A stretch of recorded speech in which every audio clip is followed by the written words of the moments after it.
Yeah, hello guys. There is one more algorithm called as resource request algorithm. So here what happens is any particular process may request for additional resources, whether it can be granted or not. So whenever a particular process is going to request for what additional resources, whether it can be granted or not. So for that what happens is request of ij equal to k means process pi may request k instance of resource type j. So whether it can be granted or not, whether the particular request can be granted or not, following algorithm is there. So what you do, request of I means request of the particular process is less than or equal to need of the particular process. Means it has to specify what is the maximum number of resources at the current execution. And what happens is whenever it's request for additional resources, you will check whether it is less than or equal to whatever the still need is there. If it is more than that, what happens is raise an error condition saying that maximum resource has been already claimed. So if this fails, request of I is less than or equal to need. So if P naught process is requesting for more resources than whatever the need is there, at that time what happens is raise an error condition saying that maximum number of claims is already reached. If that is the case, if that is a false thing, if request of I is less than or equal to need, if it is less than that, then what you can do is you can go for step 2. You will check request of I is less than or equal to available. Means whatever it is requesting is less than the total availability in your system, total availability of resource in your system. If that is the case, what happens is following thing will change. So whenever you are going to allocate the resources, requested resources to process PI, you need to modify the following things. You need to modify the following things. So what are the things you can modify is whenever you are going to allocate the resources, after allocating what happen? Available will change. So what does it become? Available minus whatever it is requesting. Available will be reduced. What about the allocation of that particular process I? So previously it must allocate this much. Now new request you are going to allocate, at that time what happens? It will increase. That's what allocation plus request of I.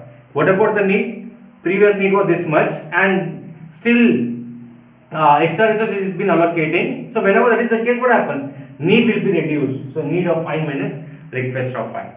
Hope you understood. So based on this, we'll solve one problem. So what happens is for the same problem what we discussed in your previous video, then ask the question. Consider a time t1. Okay. Process p1. Okay. Request for one additional instance of resource type A and two additional instance of resource type C. So they said that at time t1, okay, process p1 request for what? One instance type of resource type A and two instance of resource type what? C. So what do you mean by that? B they are not given. Means what? P1 is requesting for what? One instance of resource type A, zero instance of resource type B, two instance of resource type what? Your C. That's what? A, B, C. Hope you are getting with this, guys. Okay, so this is where you need to consider. Okay, now, so which process? P1 process. I'll check according to this table. P1 process request is what? P1 process. What is that? 102 is less than or equal to need of I. Need of I. P1 process how much here? 122. Yeah, I'll check. It needs this much, but after allocating whatever it is, you need to subtract with your maximum. So this is what you need. Okay. So check. 1 is less than or equal to 1 true. 0 is less than or equal to 2 true. 2 is less than or equal to 2. It is true. Means what happens? The request can be granted. So whenever the request can be granted, you will go for next step. Request of I, that is 102, is less than or equal to available. Total available is how much here? 332. Whatever it is requesting, it is less than total availability. Yeah, 1 is less than or equal to 3, true. 0 is less than or equal to 3, 2 is less than or equal to 2, it is true. So at that time what happens is, these all the things, once you allocate, these all the things will be modified. So what happens is, available is equal to available minus request of I. What is your available? 332 minus request of I is how much? It is requesting for 102. So 3 minus 1 is how much?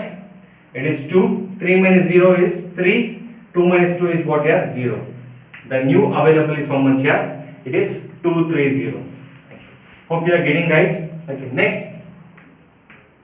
Allocation is equal to what? allocation of I plus request of I. You can just see here request of I. What is your allocation of your I? P1, that is 200 plus now whatever is requesting additional resource is what? 102. So allocation of 5 will become what? 2 plus 1 is 3, 0 plus 0 is 0, 0 plus 2 is how much here? 2. So this is what? Allocation. And need is equal to need of I minus request of I. So need was how much here? For P1 it is 122. Now it is requesting for additional resource how much here? 102. So what would be a need of P1? 1 minus 1 is 0, 2 minus 0 is 2, 2 minus 2 is how much here? 0. This is your need. So these are all the things you need to change in which one here? In your table. Okay. Hope you are clear with this. Now available become what? It is what? 2, 3, 0. Next allocation. Allocation of P1. Allocation of P1 become what? 302. Allocation of P1 will become what? It becomes 302. Here 302. Hope you are clear. Need of P1. It becomes what? 020. Need of P1 will become what? 020. Guys, hope you understood with this resource request algorithm. So this is a thing you can modify and you can specify. And you can say that, yeah, the request can be granted immediately. After that, you can say that the request can be granted immediately.